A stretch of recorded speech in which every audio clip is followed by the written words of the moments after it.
बबलू एक गरीब लड़का था। वो शहर के एक होटल में वेटर की नौकरी करता था। बबलू दिमाग का बड़ा तेज था। अपनी मीठी बातों से ग्राहकों का मन मोह लेता था।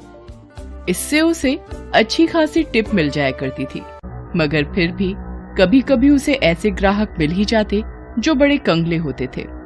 ऐसे ग्राहक न तो खुद अच्छे से खाते थे और न ही टिप देते थे। एक दिन इसी तरह का एक ग्राहक वहां आया।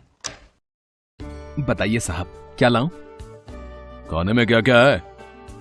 चिकन में chicken handi, chicken Pathani, chicken Lakhnavi, chicken kadai. Mutton में mutton kofta, mutton masala, mutton Mughlai. कीमे में कीमा पाव, कीमा घोटाला, कीमा फ्राई। ठंडे में केसर, फलूदा और रसमलाई।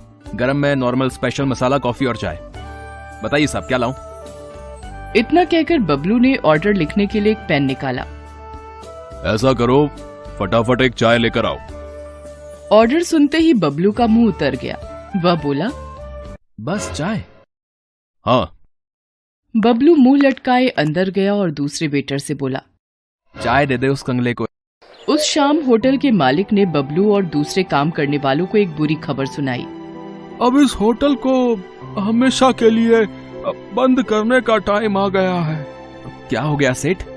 इस जगह के मालिक ने ये जगह किसी पिज्जा हट वाले को बेच दी है। अब यहाँ होटल नहीं, पिज्जा की दुकान चलेगी। इसलिए आप सब लोग अपना अपना इंतजाम देख लें। इस पिज्जा हट ने तो हमें ही हटा दिया। होटल बंद हुए कुछ दिन बीत गए। बेचारे बबलू को कोई काम नहीं मिला।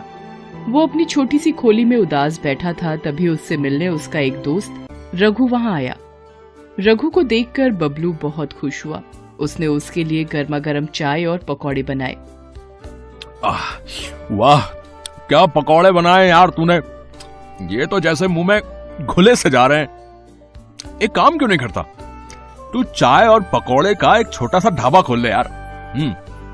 आहा, अरे यार, मैं कैसे कर सकता हूं धंधा? और ये चाय पकौड़े का भी कोई धंधा होता है? अबे पकौड़े का धंधा कोई मामूली धंधा नहीं है मेरे भाई। मेरे मोहल्ले में एक पकौड़े वाला रहता है, लक्ष्मण। कम से कम 3-4 हजार का गल्ला है उसका रोज का। अरे भाई, एक आदमी इसी तरह से चाय बेचकर देश का प्रधानमंत्री बन गया और तू इसे छोटा समझ रहा है? बात बबलू की समझ में आ गई। कुछ ही दिनों में इधर उधर से उधार लेकर उसने चाय और पकौड़े का एक छोटा सा ढाबा डाल दिया। उसके हाथों में जादू था। जो भी एक बार उसके पकौड़े खा लेता था, उसके मुंह में उसका स्वाद बस जाता था। फिर तो वो बार बार बबलू की दुकान पर पकौड़े खाने आता था।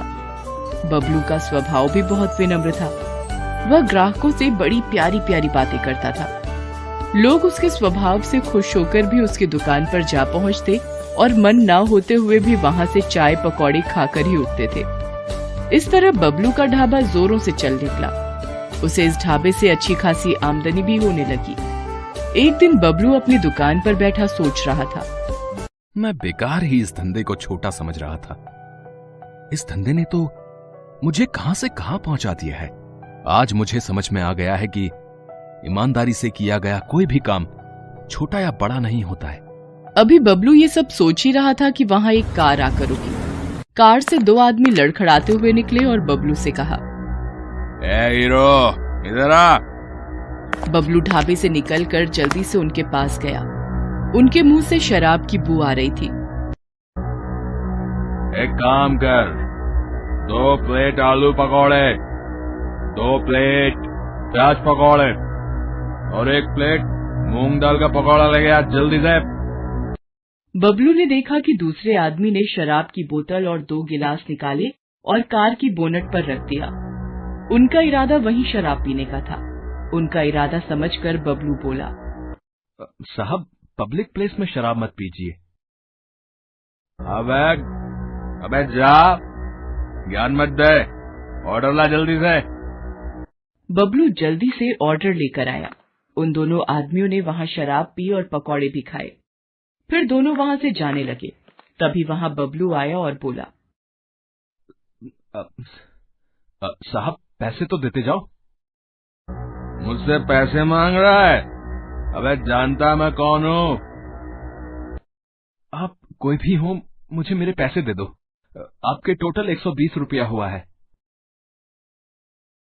अबे वीरेंद्र भाटिया नाम है मेरा, इस पूरे इलाके का म्युनिसिपल कमिश्नर हूं मैं। अबे तेरा धंधा बंद करवा दूंगा, तो जानता नहीं मेरी पावर को।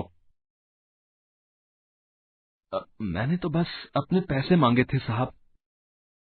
बबलू की इस बात से वीरेंद्र भाटिया आग बबूला हो गया। उसने जमकर बबलू की दुकान में तोड़फोड़ की और वहां से चला गया।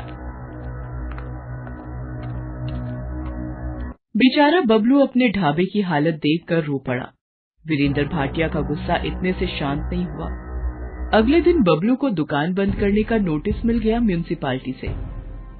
बबलू पर तो जैसे आसमान ही गिर पड़ा। दुकान के बंद होने से सिर्फ बबलू को ही नहीं, उन लोगों को भी परेशानी होने लगी जिन्हें बबलू के चाय और पकौड़ों की आदत लग चुकी थी। एक दिन बबलू अपनी खोली में उदास बैठा था, तभी वहां कुछ लोग आए। बबलू उन्हें पहचान गया। वो सब उसके रोज के ग्राहक थे। अरे बबलू भैया, अरे और कितने दिनों तक ऐसे ही बैठे रहोगे हैं?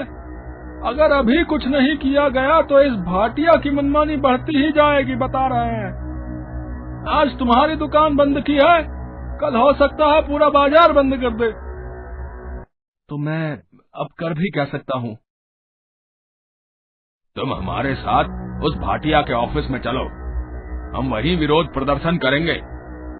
इस तरह बबलू उन सब लोगों के साथ चला। इतने लोगों के साथ होने से उसकी हिम्मत भी बढ़ गई थी। वो भाटिया के दफ्तर पहुंचा और अपनी दुकान खुलवाने की मांग की। भाटिया बाहर निकलता है और गुस्से में बबलू से कहता है, अच्छा, तो तू इन सब के साथ मुझे डराने आया है? तू जानता नहीं कि तू किससे पंगा ले रहा है। मैं तो जानता हूं, मगर शायद आप नहीं जानते कि आप किन लोगों से पंगा ले रहे हैं।